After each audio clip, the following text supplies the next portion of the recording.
News, सच जरूरी है। नमस्कार, MNS न्यूज जुलाई में आप सभी का स्वागत है। मैं हूं आपके साथ आंचल। तो आइए देखते हैं बॉलीवुड जगत की कुछ खास खबरें। भाई सीजान की वजह से टूटी शफकनाज की शादी, एक्ट्रेस बोली गलतफहमियों के चलते। टीवी इंडस्ट्री के फेमस अभिनेत्री शफकनाज अपनी प्रोफेशनल लाइफ के अलावा पर्सनल लाइफ को लेकर भी चर्चा में बनी रहती है।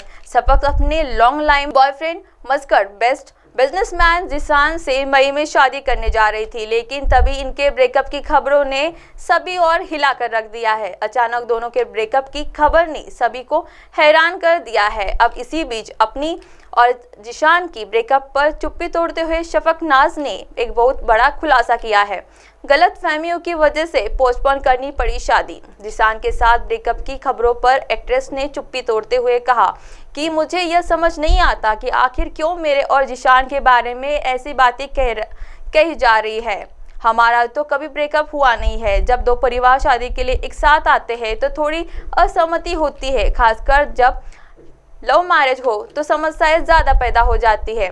मैं इसमें किसी भी गलती नहीं देना चाहती। यह बात आम है, जब दो परिवार शादी के लिए एक साथ आते हैं तो मतभेद होते हैं। मैं और जिशान अभी भी एक दूसरे को डेट कर रहे हैं। हालांकि इस साल शादी होगी या नहीं अभी नहीं पता। भाई की गिरफ्तारी की वजह से टूटी शादी। शफकनाज से जब सीजान की गिरफ्तारी की वजह से शादी टूटने की बात की गई तो उन्होंने कहा कि ऐसा नहीं है, जबकि जिशान की फैमिली ने उसके वक्त मुझे बहुत सपोर्ट किया है। मैं क्यों किसी के ऐसे इंसान के साथ रहूंगी जो मेरा बुरे वक्त में साथ ना दे। वही आपको बता दें कि शफकनाज के भाई और टीवी एक्टर सीजान खान तुनिशा शर्मा के सुसाइड केस के जेल जाना पड़ा था। आइए बढ़ते अब अगली खबर की ओर। 300 से अधिक VFX शॉट की देसी के कारण सालार की रिलीज डेट हो रही है पोस्टपोन। जाने सच्चाई। प्रशांत नील और प्रभास का पहला संयुक्त सालार पार्ट 1 सीज़फायर अपने ऐलान के समय से ही सुर्खियों में है।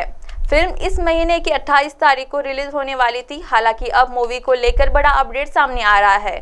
रिपोर्ट्स की माने तो सालार की रिलीज में रुकावट आ गई है और यह रुकावटें फिल्म के VFX की वजह से आ रही है। तो चलिए जानते हैं कि पूरा मामला क्या है। प्रभास स्टार सालार इस वर्ष की सबसे बहुप्रतीक्षित फिल्मों में से एक है। यूं तो इसकी रिलीज डेट में बदलाव को लेकर अब तक कोई आधिकारिक घोषणा नहीं की गई, लेकिन मीडिया के रिपोर्ट्स की माने तो इसे लेकर बड़ा दावा किया जा रहा है। मीडिया रिपोर्ट्स की माने तो सालार फिल्म की रिलीज देरी 300 से अधिक VFX शॉट की डिलीवरी के देरी होने की वजह से हो रही है। ताज़ा जानकारी की माने तो रिपोर्ट से पता चलता है कि 300 से अधिक VFX शॉट की डिलीवरी में 12 दिनों की देरी हुई, जिसके कारण प्रभास की मुख्य भूमिका वाली बहुप्रतीक्षित फिल्म सालार पार्ट 1 सीज़फायर में दे रही है। हालांकि अगर खबरों की माने तो सालार शाहरुख खान की फिल्म जवान के साथ ही रिलीज होने के साथ ही खबर यह भी आ रही है कि निर्माता अब सालार को नवंबर में दिवाली के दौरान रिलीज करने की योजना बना रही है और यह फिल्म सलमान खान और कैटरीना कैफ की टाइगर 3 के साथ टक्कर देने वाली है। आइए बढ़ते हैं अब अगली खबर की ओर। पंकज त्रिपाठी ने पिता की स्मृति में बनाया पुस्तकालय, पंडित बनारस तिवारी की यादों को संजोया।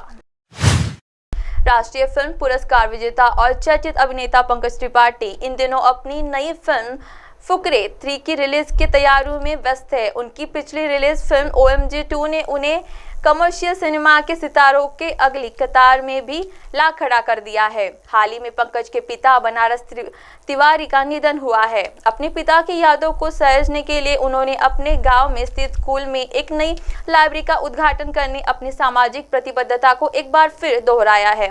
बिहार के गोपालगंज के मूल निवासी पंकज त्रिपाठी पहले उस स्कूल का कायाकल्प करने की मिशन पर थे, जहां उन्होंने अपनी शिक्षा प्राप्त की थी।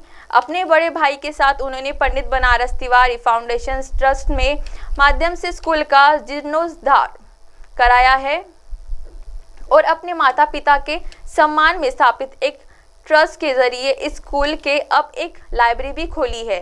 ट्रस्ट के जरिए पंकज त्रिपाठी ने स्कूल में बुनियादी ढांचे को सुधारने का काम पहले ही पूरा कर लिया है। इसके तहत बिजली के उपकरण मुहैया कराना और पूरे परिवार को पेट कराना शामिल रहा है। यही एक नैसर्गिक विकास के प्रति पंकज त्रिपाठी के समर्पण के कारण पर्यावरण अनुकूल और सौर ऊर्जा पैनलों की स्थापना हुई, जिससे स्कूल की बिजली आपूर्ति और बिजली में आत्मनिर्भरता सुनिश्चित हुई। इन सुधारों के अलावा पंकज त्रिपाठी के साहित्य और पुस्तकों के प्रति गहन प्रेम ने उन्हें स्कूल परिसर के भीतर एक पुस्तकालय के निर्माण के लिए प्रेरित किया। यह पुस्तकालय अब न्याय के प्रतीक के रूप में खड़ा है, जो आगे आने वाले वर्षों में छात्रों की पीढ़ियों को फायदा पहुंचाने के लिए तैयार है।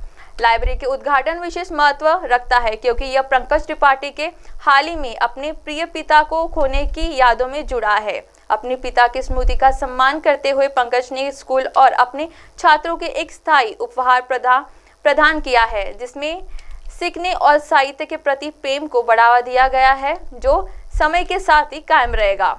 पंकज त्रिपाठी ने कहा कि इस पुस्तकालय को अपने पिता पंडित बनारस तिवारी की स्मृति में समर्पित करते हुए मैं बैंसन गोपालगंज में छात्रों के दिलों में ज्ञान और साहित्य के प्रति आजीवन प्रेम पैदा करने की उम्मीद करता हूँ। शिक्षा सबसे बड़ा उपहार है जो हमारे आने वाले पीढ़ी को दे सकते हैं, और उनकी सीखने की यात्रा में योगदान देना मेरे लिए सम्मान की बात है।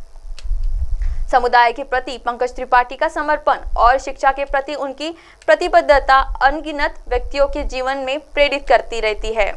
उनके कार्य करुणा और उनके स्थान को वापस लौटाने को मूल्यों का उद्घाटन है, जिससे उनके सपनों को पोषित किया जाता है। अब आप हमारे चैनल को आपके मोबाइल पर भी देख सकते हैं। मोबाइल ऐप पर देखने के लिए प्ले स्टोर से MNS news TV app download करें।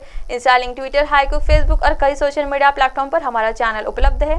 आप हमारे चैनल को लाइव भी देख सकते हैं www.mnsnewstv.com पर। फिलहाल वक्त हो चला है दर्शकों ब्रेक का। ब्रेक से लौटने के बाद देखेगा देश और दुनिया की तमाम बड़ी खबरें। बने रहिए MNS न्यूज़ के साथ। नमस्कार।